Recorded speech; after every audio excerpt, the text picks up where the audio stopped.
Good morning, everybody. Let us start with the creational pattern. We have seen in last lecture what is a design pattern, how to use it, how to pick up a right pattern for our particular problem.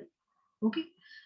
In this lecture, we will see our very first pattern, that is creational pattern. So my first slide is here. Let us move towards the first slide. See here, creational design patterns actually abstract the instantiation process. They help make a system independent of how its objects are created, composed, and represented. A class, uh, there are two types of this creational patterns, that is class creational pattern and the object creational pattern. A class creational pattern uses inheritance to vary the class that's instantiated, and object creational pattern it is used for instantiation to another object. Okay. Basically there are two recurring themes in these patterns. Now recurring means repeated themes. Okay. The first one is they all encapsulate knowledge about which concrete classes the system uses, and the second one is the how to hide the instances of these classes which are created and put together. Okay. See, the creational patterns actually gives you a lot of flexibility in what gets created, who creates it, how it gets created, and when it gets created. Okay. So basically, they let you configure a system with product object that vary widely in a structure and functionality. Okay. So the configuration can be a static. Static means a compile time. Okay. Or a dynamic. And dynamic means a runtime. Okay. So this is all about creational pattern. Let us move towards the next slide. The very first pattern in a creational pattern is a singleton pattern. As its name denotes, singleton. Singleton means a class that has only a single instance. Okay. Instance means an object. Okay. A class that has only a single object or a single instance is called as a singleton pattern. Okay. The intent of a singleton pattern is that ensure a class only has one instance or one object, and provide a global point of access to it. This is very important, that it provides a global point of access to it. Okay. We will see with example how actually this is implemented. Okay. See, for example, an accounting system will be dedicated to serving one company only. This can be the example of singleton pattern. Okay. Next, there is only one. There are many printers in a organization. Okay, but there should be only one printer spooler. This can be also the example of singleton pattern. Okay. Now the next question is where you should use this singleton pattern. See, there must be exactly one instance of a class. Okay, and it must be accessible to clients from well-known access point. Okay, there you can use a singleton pattern. Okay.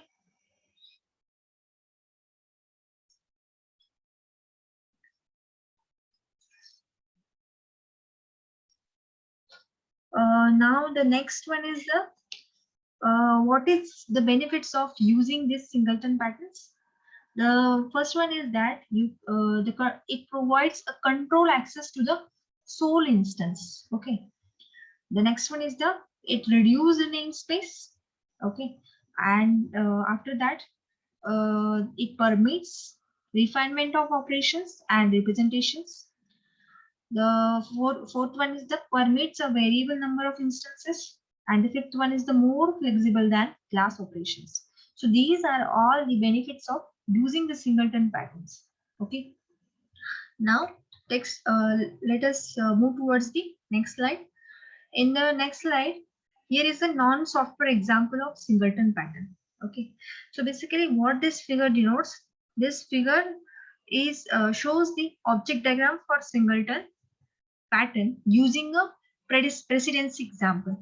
Okay, now see, the singleton pattern actually ensures that a class has only one instance, as I already told you in very first slide, and it provides a global point of access to that instance. Okay, so how it is done, actually that is demonstrated in this figure. The singleton pattern is named after the singleton set. Okay, see, the United States Constitution, okay, as specified in this example, okay, specifies the mean by which a president is elected, okay, limits the term to office, okay, and defines the order of succession. And regardless of the personal identity of the active president, the title, the President of the United States, is a global point of access that identifies the person in the office. Okay, so this is the essence of using the singleton pattern. Okay, you are getting my point?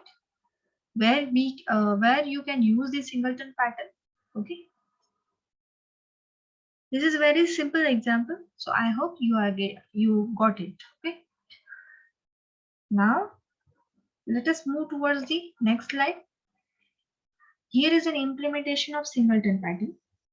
Okay, as I already told you that it ensures a unique instance and provides a global point of access to that instance. Okay, now see the example how it is get implemented here. Okay, see, this is a C++ code. You can define the class operation in a C++ with a static member function instance, okay, of the singleton class. Okay, and singleton also defines a static member variable, that is instance, that contains a pointer to its unique instance.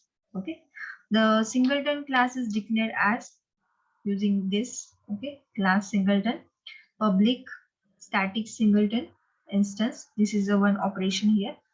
In protected mode, the singleton method, singleton method, or in other words, it is also called as a constructor, as constructor name and the class name is same. And the private section, the instance variable is get created, which is of singleton class. Okay, and the corresponding implementation is shown here. Okay, the clients access, see here the implementation. Clients access the singleton exclusively through this instance member function. The variable instance is initialized to 0. You can see here it is initialized to 0. And the static member function instance returns its value, initializing it with the unique instance if it is 0. Okay. So notice that the constructor is protected here. See here, the constructor is protected. A client that tries to instantiate singleton directly will get an error at compile time. Okay, so this ensures that only one instance can ever get created. Okay, you are getting my point. So this is the essence of using the singleton pattern and how it is get implemented, that is shown here. Okay, now let us move towards the next slide, and our second pattern is the factory pattern. Okay, here is the non-software example of a factory pattern. Okay, so what this example denotes, actually the factory method defines an interface for creating an object. Okay, but let subclasses decide which classes to instantiate. Okay, so here is an example of injection molding presses. Okay, so what this demonstrate, see, manufacturers of plastic toys process plastic molding powder, okay, and inject the plastic into molds of the desired shapes. The class of toy That is, for example, car, action, figure, etc. is determined by this mode. Okay. So here you can see there are various subclasses, and actually factory method gives class a permission to which subclass he wants to instantiate. Okay, so this is the essence of using the factory method, and this is a non-software example for factory method. Okay, let us move towards the next slide.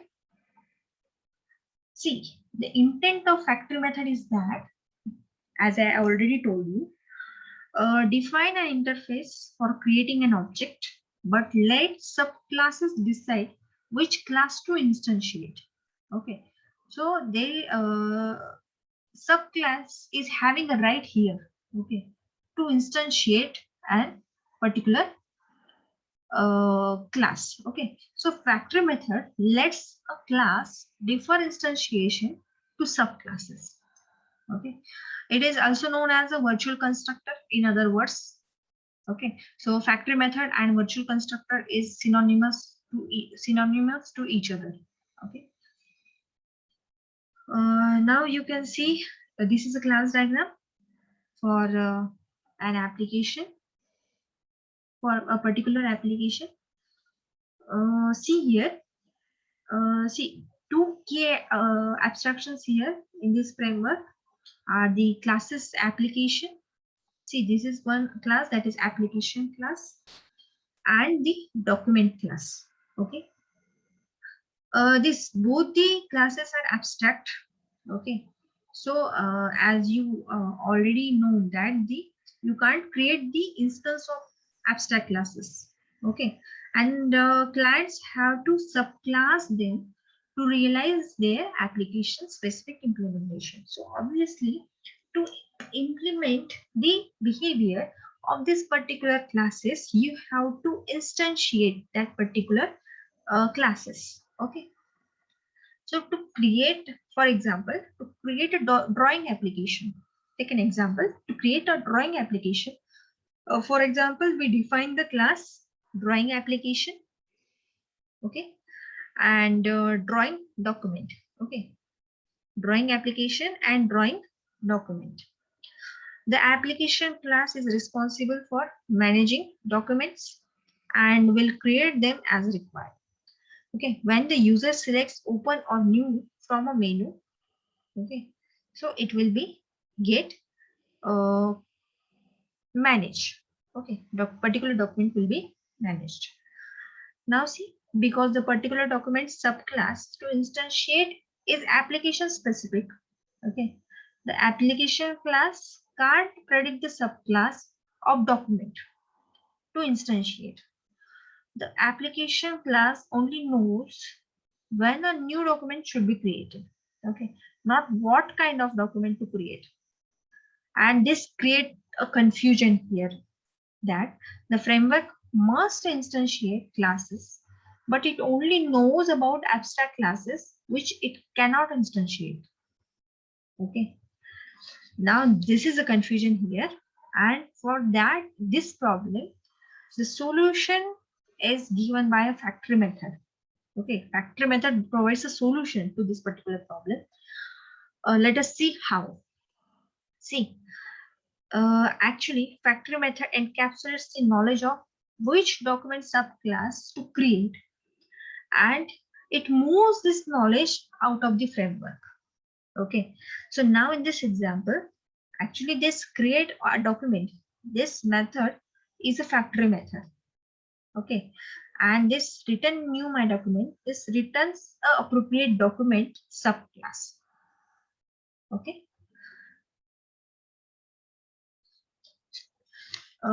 application subclasses redefine an abstract create document application operation on application to return the appropriate document subclasses.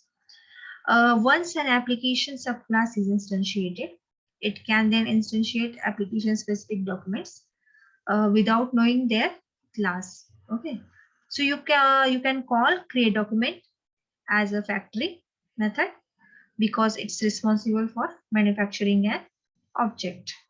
Okay, so this is all about factor method and where it is used and how it is used. Okay, and the essence of factory method.